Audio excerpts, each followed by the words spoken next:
Umbis, selamat datang kembali di podcast Anak Baru Talk. Podcast yang isinya tuh kita tuh anak-anak baru, kita tuh sebenarnya masih newbie. Apa nih? Sih kayak, tapi kita tuh udah sok-sokan ngomongin soal nasihat tentang makanan. Biatol banget. Iya kan kayak jibang gitu loh. Tapi nggak apa-apa kan, kita juga masih belajar, sama-sama belajar ya teman-teman. Dan karena kali ini kita tuh masih dalam nuansa Lebaran, kita mau mengucapkan selamat Hari Raya Idul Fitri. Mohon maaf lahir dan batin. Semoga Sobat Umbis yang sedang menyaksikan kita cuap-cuap sekarang itu dalam keadaan kenyang ya, dan nggak rebutan opor. Nah betul banget tuh Aul. Kalau Lebaran tuh identik sama 3 hal ya. Yang pertama adalah mudik. Kedua makanan. Ketiga oleh-oleh. Iya kan? Biasanya tuh kita kalau mudik tuh kayak misal pulang bawaannya kayak paling baju gitu ya. Cuman ntar balik ke perantauan udah dibawain sama emak nih, ada segala macam, ada misal opor dibawain, telur asin, segala kue kering, turbo ya, turahan bodoh, alias sisaan-sisaan Lebaran gitu ya, turahan hari raya. Iya betul. Tuh tiba-tiba pas balik ke perantauan tuh kayak udah kiri kanan bawa, masih tas lagi gitu kan. Pas pulang tuh kayak udah belanjaan satu pasar tuh dibawa gitu. Dan ada yang dipaketin juga. Iya betul. Masih ada yang dipaketin juga. Aku mau ini dong, mau absen kalian yang pulang mudik siapa tahun ini? Ayo. Aku. Akamsi. Berapa hari guys? Lama dong. 2 minggu. Tapi tetap kerja ya. Oh iya, kita tetap WFA ya. Nggak libur ya, cuman pulang aja. Iya, betul. Dan tentunya kalau libur pasti ya itu tadi bawa oleh-oleh, karena udah ditungguin orang rumah juga. Nggak cuman kita yang dari rumah ke sini bawa, tapi dari sini ke rumah juga bawa. Biasanya sama orang tua tuh, padahal kita udah bawa 2 kardus gitu ya, tapi udah bawaan kamu masih dikit, bawa lagi. Tapi ujung-ujungnya basi nggak? Tapi kan ada kulkas ya. Bener. Emang pada punya kulkas di Oh iya, anak kosan. Emang mau disabotase itu kosan. Apa namanya, kulkas di kosan mau dipakai sendiri, diisi sendiri. Atau nitip di kulkas kantor. Stop it. Titip di kulkas kantor, nanti lupa ada bakteri dan jamur yang berkembang biak. Jangan. Kalau pengalaman aku dulu mudik ya, pas masih punya kampung, kita tuh dulu kalau mudik kan naik mobil nih, terus dulu kan belum ada jalan tol ya, jadi kayak masih macet banget. Terus bawaan kita tuh dulu banyak banget ya, dulu masih zaman kan model apa namanya, bagasian di atas mobil itu. Oh, yang diikat-ikat itu ya? Iya, yang pakai terpal itu. Jadul ya bun. Iya, jadi kebayang lah ya, dulu bawaannya tuh sebanyak itu. Selain baju-baju juga makanan. Dari kampung tuh dibawainnya lebih banyak lagi guys. Kayak dus lah, sirup-sirupan, bahkan gula pasir pun dulu dibawa dari kampung. Banyak banget. Bayangin ya. Ngomongin nih makanan yang kayak keripik atau yang udah dikemas kayak gitu, ada satu hal nih yang kadang kita tuh suka lupa, yaitu cek label pada kemasannya. Cek label, bener sih, cek label tuh penting banget. Sebenarnya aku ada sedikit tips gitu ya. Kalau misal kita lagi beli oleh-olehnya itu pangan olahan gitu, kita bisa melakukan yang namanya apa? Checklist. Pertama kan huruf K ya. Kayaknya apa tuh? Kemasannya tuh kita bisa pastiin harusnya nggak rusak, terus nggak ada lubang, nggak lecek. Terus kalau misal dia kaleng gitu ya, kadang kan ada tuh yang apa namanya, bungkusnya kaleng, itu jangan sampai penyok. Gini, kalau Kalau misal nih kemasannya dia rusak ya, kebuka gitu kan, kita nggak tahu ada, maksudnya cemaran fisik yang masuk. Cemaran fisik tuh biasanya bisa dari serangga tuh juga bisa gitu kan. Dia bisa masuk kan, akan mengontaminasi pangan kita gitu. Jadi dipilihnya kemasannya yang bagus. Dan nggak boleh bocor ya Mbak Rita? Iya betul. Jadi kalau misalnya kita beli pilih-pilih itu sebenarnya nggak masalah. Jangan malu teman-teman. Ada kan kita kayak aduh masa dipegang-pegang gitu kan, dibalikin lagi gitu. Nah sebenarnya kita kalau milih tuh harus seteliti itu. Selain kaleng penyok bisa bahaya, juga nggak estetik ya, tolong. Iya benar. Ngasih ke orang masa udah penyok-penyok ya guys ya. Tapi fungsi utama dari kemasan tuh apa sih guys sebenarnya? Melindungi dari kuman, dari udara, supaya kualitasnya tuh tetap bagus, tetap terjaga. Jadi kalau lihat yang tadi udah disampaikan Mbak Risa ya, jadi kalau lihat kemasan itu penyok, udah kebuka atau segelnya tuh rusak, itu jangan dipilih. Nah ini nih. Lebih baik dipertimbangkan dulu. Ini kan ada contoh produk gitu ya. Ini kan kemasannya kaleng. Nah jadi dipilih nih, ini kan masih bagus nih, nggak ada penyok-penyok. Nah kayak gini teman-teman pilihnya. Dicek dari atas, bawah, samping. Ya betul. Gizinya. Ya, dicek juga. Lengkap ya. Ada komposisi.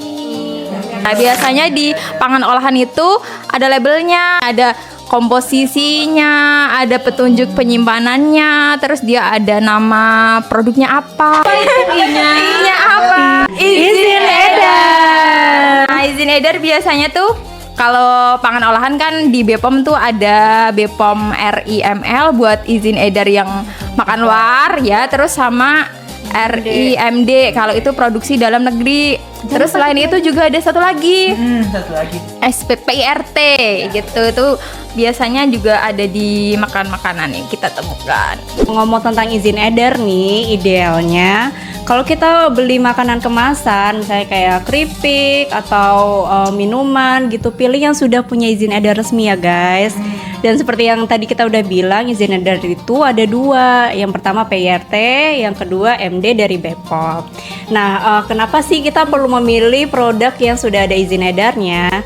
Sederhananya itu tuh menandakan bahwa produk tersebut itu sudah melalui proses pembinaan dan pengawasan. Jadi keamanan makanannya tuh udah terjamin gitu. Nah kalau kita mau ngecek nih izin edarnya gimana sih caranya tolong tunjukin Kita mau nunjukin aplikasi yang bisa membantu kalian ya melihat validitas kesahan dari izin edarnya, itu namanya BPOM Mobile. Nah, jadi gampang banget buat ngecek validitasnya. Nah, ada namanya QR code. Nah, di sini tuh di produk pangan yang udah ada izin edar BPOM-nya biasanya itu ada QR code-nya. Biasanya QR-nya di atasnya ada tulisan BPOM RI. Nah, kita tinggal scan aja teman-teman. Nah, coba contoh scan. Dia mantul, dia mantul. Gimana? Bisa. langsung cek detail. Nah, keluar. Nah, nanti informasinya kan keluar ya. Kita bisa lihat nih, ada di sini kita bisa tahu juga identitas produknya apa. Kalau di sini wafer gitu ya, terus brandnya apa, kemudian juga produksinya di mana, di PT apa, dan lokasinya di mana gitu. Jadi gampang banget. Atau kalian kalau mau langsung nulis aja gitu angka apa namanya? Misalnya mau nulis angka dari si izin edarnya juga bisa di BPOM Mobile, itu juga ada fiturnya. Nah, selain yang BPOM RIMD atau ML tadi, kita juga bisa cek nomor PIRT ya. Yang izin rumah tangga itu kita bisa buka sppirt.pom.go.id. Di situ kita bisa pakai fitur cek SPPIRT. Nah, nanti kita bisa tulis aja nomor PIRT-nya atau nama produknya ya. Nah, di situ jadi gampang banget. Jadi kita bisa tahu kesahan dari izin edar produk yang kita beli, termasuk oleh-oleh ya. Tinggal yang terakhir. Iya. Apa tuh? Kedaluarsa. Ini kayaknya harusnya udah pada tahu lah ya kedaluarsa itu. Maksudnya kayaknya setiap kali kita makan ada tuh tulisan tanggal, kadang juga bulan, tahun gitu ya, lengkap gitu. Nah, kedaluarsa ini tuh sebenarnya penting banget nih karena kita jadi tahu makanan itu sebenarnya aman nggak sih dikonsumsi di jangka waktu itu gitu. Soalnya kan takutnya kalau kita beli tanpa cek kedaluarsa, pas dibeli udah kedaluarsa terus mengakibatkan yang tidak gitu ya. Terus kan kadang kayak kita tuh pernah nemu gak sih kayak beli roti tuh. Iya. kayak masih bagus, cuman tanggal kadaluarsa itu udah lewat. Iya. Pernah gak sih kayak gitu? Suka sering Nah ya lihat kayak gitu tuh tetap gak boleh dimakan ya. Maksudnya kita harus tetap mengonsumsi makanan tuh yang masih di batas tanggal yang aman gitu. Meskipun dia nggak kelihatan ada jamurnya gitu. Cuman kan kita nggak tahu ya. Jamur kan kadang-kala kita belum bisa ngelihat dia udah tumbuh gitu. Nah, izin nih aku mau nambahin nih tentang kadaluarsa. Jadi kan bayangkan mungkin banyak yang orang bertanya-tanya bedanya expired date sama best before tuh apa. Iya. Nah, kalau expired date sendiri itu benar-benar batas waktu makanan yang kita makan itu aman untuk dikonsumsi. Sedangkan kalau best before itu kualitas rasa, aroma, tekstur optimal makanannya bakal berkurang setelah dari tanggal tersebut. Jadi amannya nih kalau ada tanggal dengan 2 kalimat tersebut, pas kita mau makan tuh yang penting jangan sampai lewat dari tanggal pada kemasannya. Selain kita bawa kue kering, terus oleh-oleh yang kering-kering tuh, kue-kue yang kering, kita juga biasanya kan dititipin sama orang tua kita itu kayak opor, rendang, nasi.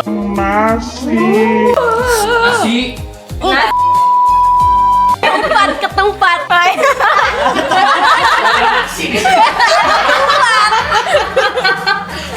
Kita tuh kan suka was-was ya di perjalanan, takutnya udah basi, pas udah sampai sini malah nggak bisa dimakan.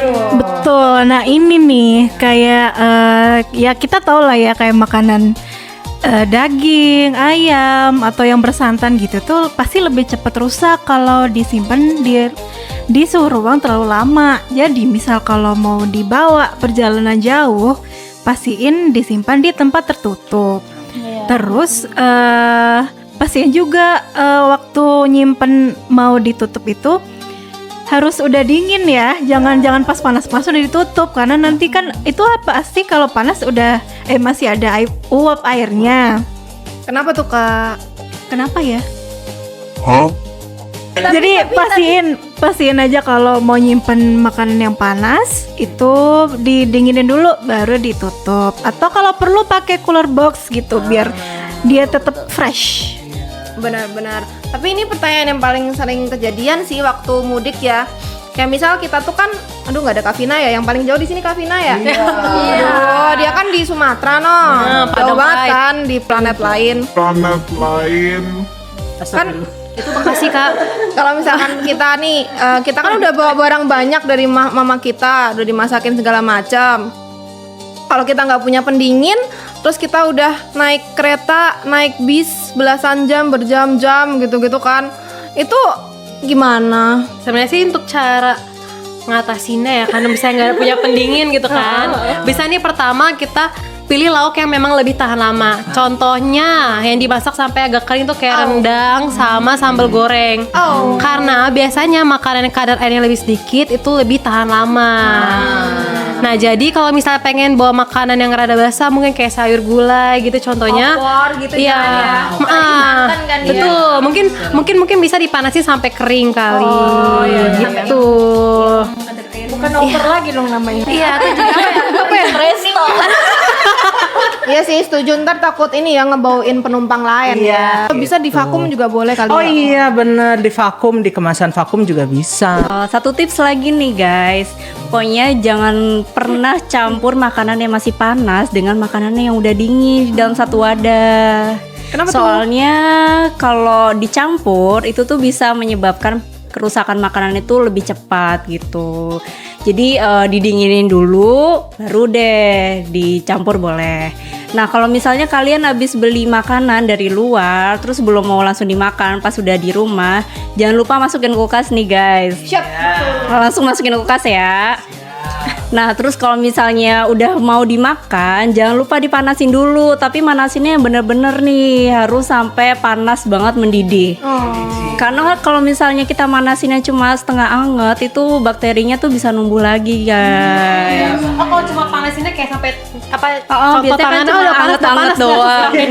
No. Pokoknya harus sampai mendidih ya guys.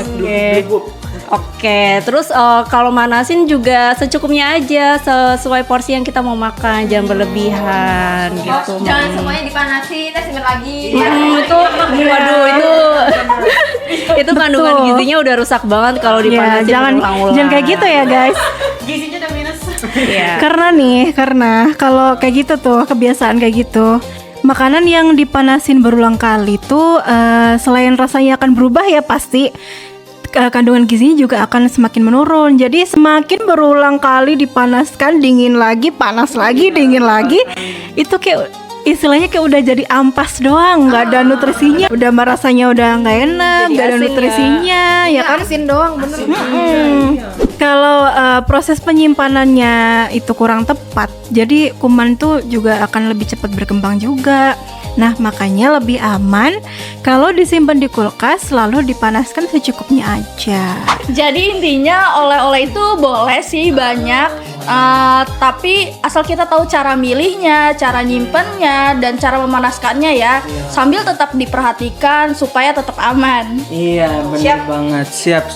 Nah, jadi nih Sobat Umbis, Lebaran tuh adalah momen berbagi kebahagiaan. Terus kan kemenangan ya katanya kan, masa-masa kemenangan kita gitu. Termasuk lewat makanan dan oleh-oleh itu kan bisa memberikan kebahagiaan. Karena kan makanan Lebaran kan beda-beda kan. Maksudnya bukan beda-beda, iya beda-beda dan berbeda dari biasanya ya guys sih.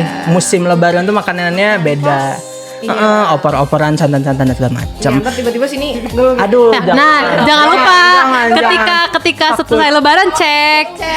Oh ya, jangan lupa cek kolesterol. Tapi jangan lupa ya, pastiin juga makanan yang kita bawa itu tadi yang ya kayak di perantauan itu di kampung kita tuh tetap aman. Terus juga buat yang oleh-oleh, yang kemasan-kemasan yang pasti berizin ya, berizin edar dan juga disimpan dengan benar, mau disimpannya di pas di perjalanan atau nanti pas kita udah nyampe di tanah kita mencari duit. Nah, jadi buat teman-teman semua, jadi pokoknya dengerin dan pastiin mudik kalian itu oleh-olehnya nggak sia-sia, makanannya tetap bagus. Terima kasih sudah mendengarkan podcast Anak Berto. dan selamat Hari Raya Idul Fitri. Mohon maaf lahir dan batin. Sampai jumpa. Salaman dulu, salaman.